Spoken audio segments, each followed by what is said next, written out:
So ఈ సముద్రం మామూలుగా ఉంటుంది, అలలు అవన్నీ దాని ప్రకృతి ప్రకారం చేసుకునే పని చేస్తుంది, కానీ సునామీలా కూడా విరుచుకుపడుతుంది అనేది మనకు తెలుసు. ఈసారి అలా విరుచుకు పడుతాం మేము అనే ఒక స్పష్టమైన హెచ్చరిక జగన్మోహన్ రెడ్డి అండ్ బ్యాచ్కి పంపించడానికే మీరు కడపలో పెట్టారు, అర్థమైంది. నిన్న ముఖ్యమంత్రి కూడా ఆ మాట స్పష్టం చేశారు. గతం కంటే భిన్నంగా, గతం కంటే బలంగా కనిపించడానికి కారణం ఏమిటి తెలుగుదేశం పార్టీ?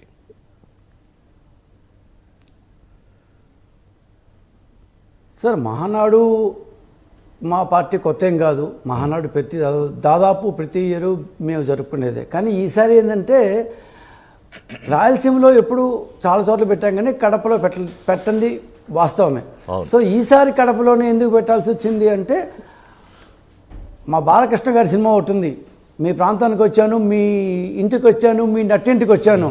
అట్లా మమ్మల్ని మా కడపలో ఏం చేయలేరు, కడపేదో మా జేబులో ఉంది, మొత్తం కడపంతా మాదే అన్నట్టుగా ఎప్పుడు జగన్మోహన్ రెడ్డి గారు చెప్తున్నారు. కడప మీది కాదు, రాయలసీమ మీది కాదు, రాయలసీమ అందరిది.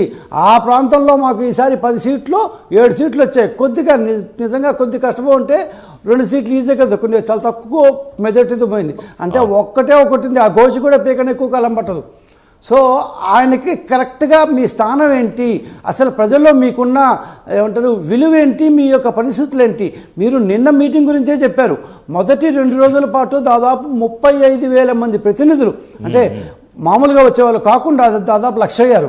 35,000 మంది 100 రూపాయలు కట్టి రిజిస్ట్రేషన్ చేసుకొని ఫైల్ తీసుకొని లోపల పొద్దున 9:30 నుంచి సాయంత్రం 6:30 దాకా కదలకుండా కూర్చున్నారు.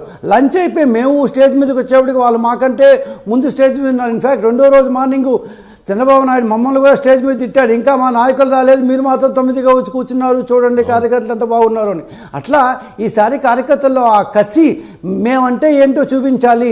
మా కడపలో నాట్ ఓన్లీ కడప చుట్టుపక్కల రాయలసీమ ప్రాంతాల్లో అంతా మా పార్టీకి ఉన్న విలువేంటో చూపించాలి అన్న కసి తపన మొత్తం ఒక్కసారిగా మీరు చెప్పినట్టు సునామీ అండి, సముద్రం అండి, నేల ఈనింది అని ఎన్టీఆర్ చెప్పేటండి, whatever may be thing.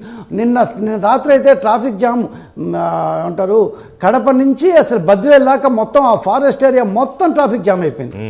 So ఒక్కొక్క రాత్రి 2 గంటలకు వచ్చాం ఇంటికి. సో కానీ నాయకుడు ఆయన అయిపోయింది, 3 రోజులు అయిపోయింది, మళ్ళీ వెంటనే ఇంక రెస్ట్ ఏం ఉండదు, మళ్ళీ వెంటనే ఢిల్లీ వెళ్ళిపోయాడు ఆయన నిన్న ఈవినింగ్ బయలుదేరి. అంటే కమిట్మెంట్ అదే ఆయన ఒక మోడల్గా ఖచ్చితంగా. ఇప్పుడు మాకు ఆయన 3 రోజుల పాటు దిశానిర్దేశం చేస్తుంది. ఇంట్లో ప్రతిసారి చెప్పుకుంటూ వచ్చాడు. 21వ తేదీ యోగా డే ఉంది, ఆ డేకి ఈ రోజు నుంచి కష్టపడాలి, ఏమేం చేయాలి స్టేజ్ మీదే చెప్పారు మాకు. సో ఆయన ఎప్పుడో చెప్పాడు గుర్తు, నేను నిద్రపోను, మిమ్మల్ని నిద్రపోనివ్వను అని. అట్లా సో ప్రజల కోసం కష్టపడడంలో ఆయన మించిన వాళ్ళు లేరు. ఇవాళ సాయంత్రం ఆయన ఢిల్లీలో సిఏ మీటింగ్లో పాల్గొంటారు, దాని ఏజీఎంలో ఆయన పాల్గొంటున్నారు, ఈజ్ కమింగ్ బ్యాక్. సో ఇట్లా ప్రజల కోసం మేము పూర్తి స్థాయిలో కష్టపడుతున్నాం. అందుకని మాకు ఇట్లాంటి ఫ్రాక్చర్డ్ వర్డిక్ట్స్ కాకుండా ఫుల్ స్కేల్ వర్డిక్ట్ ఇచ్చారు, సంతోషం. But at the same time 5 సంవత్సరాల తర్వాత కంటిన్యూటీ ఉంటేనే మనం చేయగల దానికి. ఇప్పుడు అమరావతి, ఈ 5 సంవత్సరాలు అమరావతిని జగన్మోహన్ రెడ్డి అనే వ్యక్తిని శ్మశానం చేయకుండా ఉంటే ఈ రోజు బ్రహ్మాండంగా ఉండుండేది. ఇదే జగన్మోహన్ రెడ్డి పోలవరాన్ని నత్తనడక నడిపించకుండా ఉంటే బ్రహ్మాండంగా ఉండుండేది. సో ఆయన యొక్క ప్రాధాన్యత ఏమిటో ఎవరికి తెలియదు, అసలు ఆయన ప్రాధాన్యత ఉన్నాయో లేవో తెలియదు. ఆయనకి పోయి వైజాగ్లో కొండ మీద కూర్చొని సముద్రం చూసుకోవడం ఆయన యొక్క మెయిన్ ప్రాధాన్యత. సో అన్నిటినీ పక్కన పెట్టాడు.